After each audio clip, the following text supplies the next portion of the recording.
喜马拉雅山上的巨大黑影究竟是未确认生物，还是 CIA 与纳粹用来掩护极限军事行动的完美烟雾弹，甚至它是一场极地碎骨屠杀的真凶？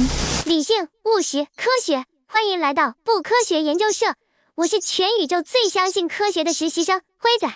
各位地球人，今天我们要来终结一个100年老梗，没错，就是那个每次在电影里都被画得毛毛茸茸、白白胖胖，还很喜欢吃冰淇淋的雪怪液体。我跟你们说，今天这集我准备了一整叠最新的 DNA 基因测序报告，保证用最纯粹的科学之光把这个高山传说照得无所不遁形。这世界上根本没有什么超自然大毛怪。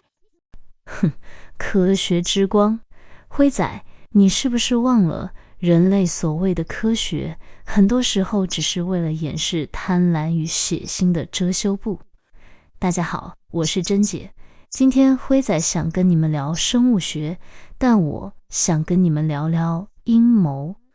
当你们以为雪怪只是一只迷路的大熊时，其实早在几十年前，好莱坞巨星就为了它走私碎尸。冷战时期的特务把它当作完美杀人掩护，甚至有9个无辜的大学生可能因为不小心闯入了他的领地，被活生生的拔掉了舌头。等等，拔舌头、走私，我们今天不是要看基因报告吗？这不科学啊，怎么突然变限制级犯罪片了？基因报告可以造假，但恐惧是刻在骨头里的。今天我们就从一个为了卖报纸而诞生的谎言开始说起。在开始破解之前，先给新来的研究员快速科普一下，到底什么是雪怪液体。简单来说，它是一种传说中生存在喜马拉雅山脉与青藏高原一带，身高超过2公尺，全身长满浓密灰白或棕色长毛的未知双足灵长类生物。几百年来，当地的雪巴人与藏族部落里一直流传着这种会直立行走、力大无穷，并且会在高山雪地里留下巨大脚印的神秘毛怪故事。而在当地的原始信仰里，它们可不是什么动物园里的可爱动物，而是山神的护法，甚至是带来厄运与死亡的恶魔。但其实啊，西方世界现在一天到晚喊的可憎的雪人 Abominable Snowman 根本就是一场超低级的翻译错误。在1921年以前，当地人通常只是把它当成住在岩石上的神秘动物，没有人觉得它可憎。1921年，英国皇家地理学会的探险队在珠峰海拔2万英尺的地方发现了一串巨大的双足脚印。当地的雪巴人向导告诉探险队长，这是 Matok Kemi 留下的。 Matok 意思是类似人的熊， Kemi 则是雪人。结果呢，探险队回到印度后，一位名叫亨利·纽曼的自由记者听到了这个消息。这位老兄为了让他的报道看起来更耸动、更好卖，竟然大笔一挥，把 Matok 这个词从类似人的熊瞎掰翻译成了 filthy 或者是 abominable 可憎的。从那一天起，可憎的雪人这个自带恐怖 BGM 的名字就正式在西方媒体上引爆了。而人类就喜欢这种未开化地区的恐怖怪物剧本，因为有了怪物的传说，他们就有借口以科学考察的名义大肆进入西藏跟尼泊尔进行掠夺。会在，那你知不知道1950年代有一场堪称史上最荒谬、最亵渎的圣物跨国走私案？走私案？走私什么？难道是雪怪的活体？在尼泊尔的庞波切寺，几百年来一直供奉着2件无价之宝，一块雪怪的头皮，还有一只被认为是雪怪遗骸的庞波切的手。对当地人来说，这是神圣不可侵犯的信仰象征。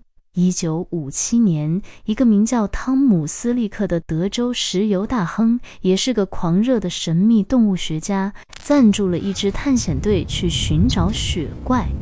探险队的成员彼得·伯恩来到了庞波切寺，看到了这只传说中的手。他第一时间不是去尊重别人的信仰，而是想，我要把它偷回去研究。偷人家寺庙里的神物，这也太没水准了吧！就算是以科学之名，也不能这样啊！那他怎么偷的？这个彼得·伯恩居然回伦敦，偷偷找人用人类的骨头做了一只假手。然后他趁着再次拜访寺庙，喇嘛不注意的时候，上演了一出狸猫换太子，把雪怪手上最关键的那根大拇指和一块皮肉给切了下来，换成了人类的假骨头。等一下，这是詹姆斯·史都华演《迷魂记》和《后窗》的那个好莱坞超级男神，他怎么会卷入这种偷窃案？没错，就是他。史都华当时刚好跟妻子在印度度假，而石油大亨汤姆斯利克正好是史都华的好友。斯利克拍了封电报给史都华，拜托他帮忙把这块极度敏感的生化物品走私回英国。你猜猜看，这位好莱坞影帝堂堂的美国空军准将是怎么把那块带着诅咒的雪怪肉块偷渡过海关的？哈，放进行李箱夹层，还是买通海关？总不可能吞下去吧？这不科学啊！他老婆格劳里亚把那节发臭的雪怪手指塞到他最私密的女性内衣行李箱里。海关在检查时一打开，看到满满的蕾丝内衣，尴尬的要命，根本不敢仔细翻找，就这样直接放行了。我的天哪！堂堂好莱坞巨星把西藏神圣的雪怪遗骨藏在老婆的胸罩旁边走私，这简直是对科学和信仰的双重亵渎。是啊，多么讽刺！一边嘲笑当地人迷信，一边用最下流的手段偷窃当地人的信仰。这块指骨后来被送到英国的灵长类专家里，但那个时候的技术根本验不出个什么所以然。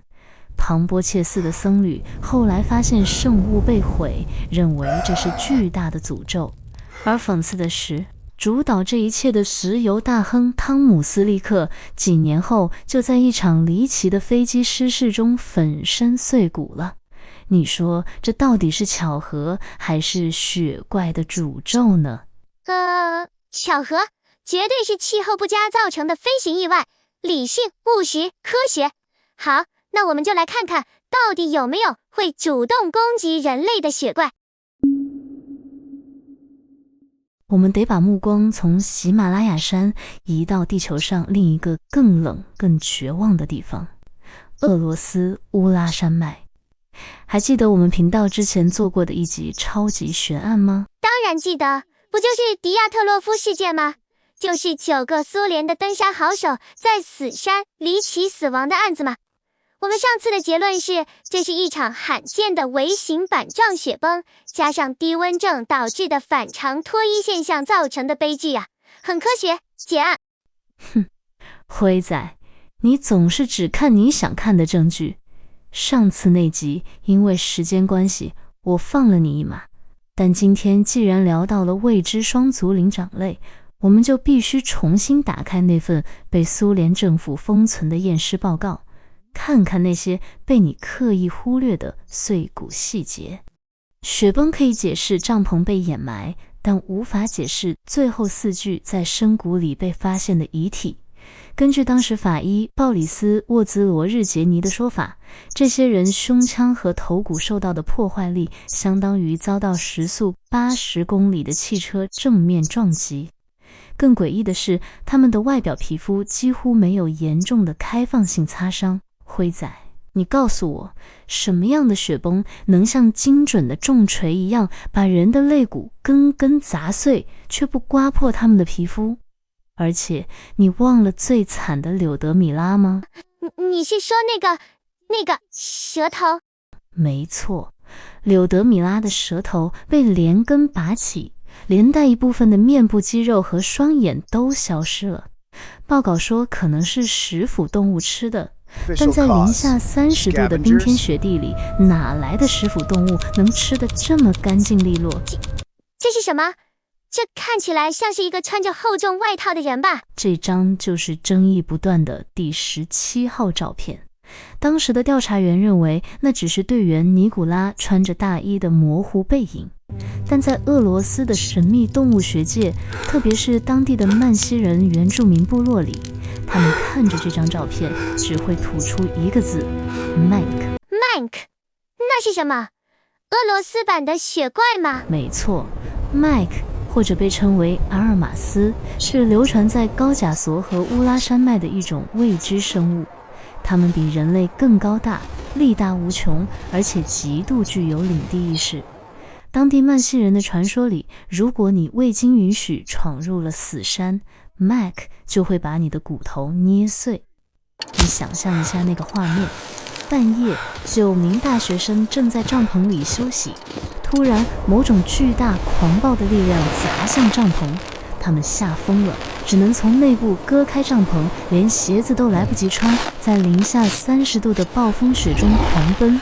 但那个黑影没有放过他们，他追上了逃到谷底的4个人，用巨大无比的双臂像捏碎饼干一样，一把抱碎了他们的肋骨，然后残忍地扯下了其中一人的舌头作为警告。这不科学，这绝对不科学！如果真的是巨大的未知生物，现场一定会留下巨大的脚印或是毛发。但是苏联的调查报告里根本没有提到发现怪物的脚印啊！哼，这可是冷战时期的苏联，你觉得 KGB 会让这种丢脸又无法控制的怪物公诸于世吗？还是这9个大学生其实刚好撞见了苏联军方正在进行某种与 Mank 有关的最高机密实验？等等，你的意思是雪怪不只是传说，还牵扯到国家机密？没错，这就不是几根骨头和脚印的问题了。当神秘生物遇到地缘政治，那才是真正的黑暗开始。不管是纳粹党侍卫或是美国的 CIA， 他们其实都对雪怪非常感兴趣。雪怪从来都不只是一个生物学问题，而是冷战时期最完美的地缘政治烟雾弹。我们就先从最疯狂的纳粹德国说起吧。早在1938年，二战都还没正式开打，纳粹的党卫军 SS 最高统帅希姆莱就亲自批准了一支西藏探险队。对外的官方说法，他们是去进行动植物考察，顺便找找传说中的雪怪。但实际上，希姆莱是个极度的神秘学狂热者。他深陷在西藏地底有一个名为阿加莎或香巴拉的地心世界。纳粹认为雪怪根本不是什么未演化的动物，而是地心世界入口的守门人，或者是古代雅利安巨人的退化后代。他们去西藏是为了寻找纯粹的血统，甚至想要获取某种超自然力量来赢得战争。哇塞，把神话当科学指南，地心世界，这简直是伪科学的极致哎！这不科学啊！纳粹会输真的是刚好而已啦。纳粹的确是疯子，但讽刺的是，自诩为民主灯塔的美国，后来也用了完全一样的套路。时间来到1959年，冷战最高峰，美国 CIA 内部流出了一份极度机密的雪怪备忘录 Yeti Memo。 备忘录里煞有其事地规定，任何美国探险队如果在喜马拉雅山发现雪怪，必须立刻向美国大使馆报告，绝不能让苏联抢先。听起来很荒谬，对吧？堂堂 CIA 居然在管怪物抓捕计划。后来解密档案出来了， CIA 根本不在乎什么雪怪，当时他们正在执行一项名为西藏计划的机密行动。因为西藏地势太高，是监控苏联和中国的最佳战略位置。等一下，所以 CIA 特工是假扮成雪怪探险队的科学家，堂堂皇皇地进入喜马拉雅山，暗中建立雷达监听站，甚至训练反抗军。没错，对地球上的超级大国来说，雪怪就是他们最完美的特务伪装。没有人会怀疑一群在雪地里找大脚印的疯狂科学家。哼，我就说嘛，真相大白，所以雪怪传说之所以会在这段时间这么红，根本就是美国跟苏联为了掩护军事行动刻意炒作出来的假消息嘛。世界上根本没有雪怪，一切都是政治阴谋。你说雪怪是超级大国用来掩护军事行动的借口，这一点我完全同意。但你有没有想过，为什么他们刚好都要选雪怪？因为这个传说够红，可以吸引媒体注意力呀。如果只是为了掩护，大可说是去测量气候，寻找矿脉。但纳粹党卫军、美国 CIA、苏联的 KGB， 他们在那些冰天雪地、生人不进的死亡禁区里待了那么久，你怎么敢确定他们在建立雷达站、寻找地心入口的时候，没有顺便遇见了某些原本就一直睡在那里的东西？你以为他们是在利用怪物做掩护，说不定怪物也一直在暗处看着他们。喂，你不要每次讲完合理的政治阴谋，最后又要绕回这种超自然鬼话了。好，既然你不死心，我今天就要祭出终极武器 DNA 基因序序，我要让雪怪在科学的显微镜下彻底现原形。各位观众，时代变了，现在是21世纪，我们不需要偷别人的骨头，也不用猜照片里的黑影是什么。2014年跟2017年，牛津大学和纽约州立大学的顶尖生物学团队，从世界各地的博物馆和私人收藏家手里收集了几十件号称是雪怪的毛发、骨骼、牙齿跟粪便样本。包括那只被好莱坞巨星走私的庞波切之手吗？没错，通通拿去实验室跑最先进的 DNA 测序。结果出炉，答案非常无聊，但也非常科学。所有的雪怪样本 DNA 比对结果100%都属于已知的现代动物，其中绝大多数是生存在高海拔的棕熊跟黑熊。那你们可能会问，熊是4只脚走路的，怎么会留下像人类一样的巨大双足脚印呢？美国有一位追踪雪怪40年的学者丹尼尔·泰勒提出了解答，这是一种特殊的树熊，树熊的后脚掌因为要在树上攀爬，演化出了一种类似人类的对称拇指的结构。当前后脚印在雪地里重叠并被阳光融化扩大后，看起来就像是一个巨大有着大脚趾的人类脚印。破案，雪怪就是高山熊类。结案，科学万岁！没有超自然怪物，也没有地心守门人。辉仔，你高兴得太早了。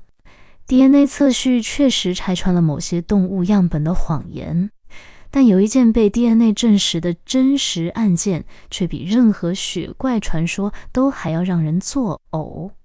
它证明了这世界上最可怕的，从来都不是怪物。你又要讲什么恐怖故事了？19世纪中叶，俄罗斯高加索山区，当地猎人称呼抓到了一只母的阿尔玛斯，也就是俄罗斯版的野人。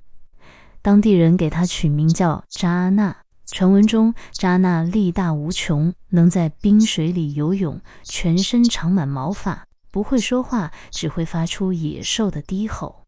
他被当地贵族当作野兽圈养，甚至被当成奴隶和玩物，不断遭到当地男性的性侵。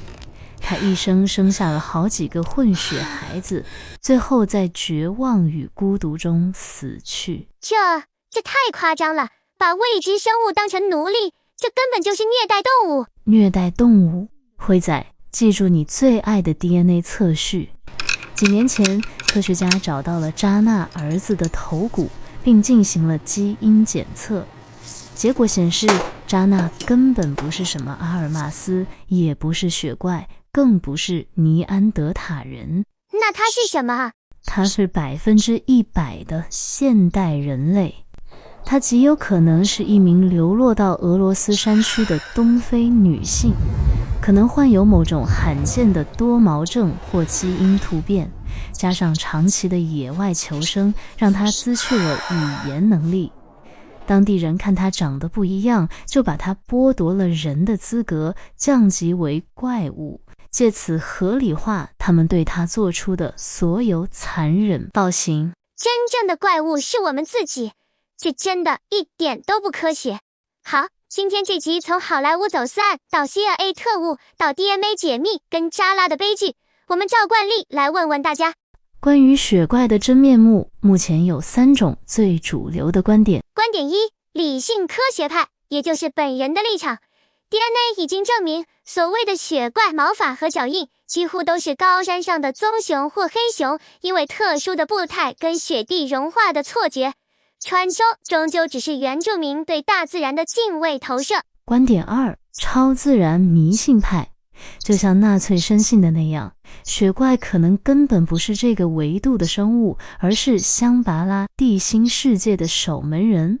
他们偶尔现身，只是为了警告那些贪婪的人类离禁忌的领域远一点。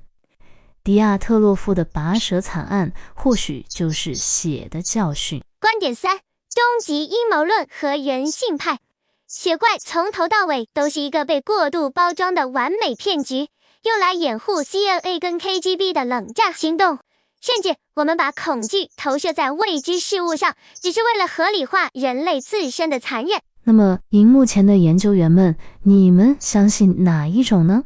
欢迎在下方留言告诉我们你的答案。喜欢我们的影片，别忘了订阅、按赞、分享。不科学研究社，我们下次见。当然，如果你在山上看到奇怪的巨大黑影，记得不要随便乱拍照片，尤其是第17号照片。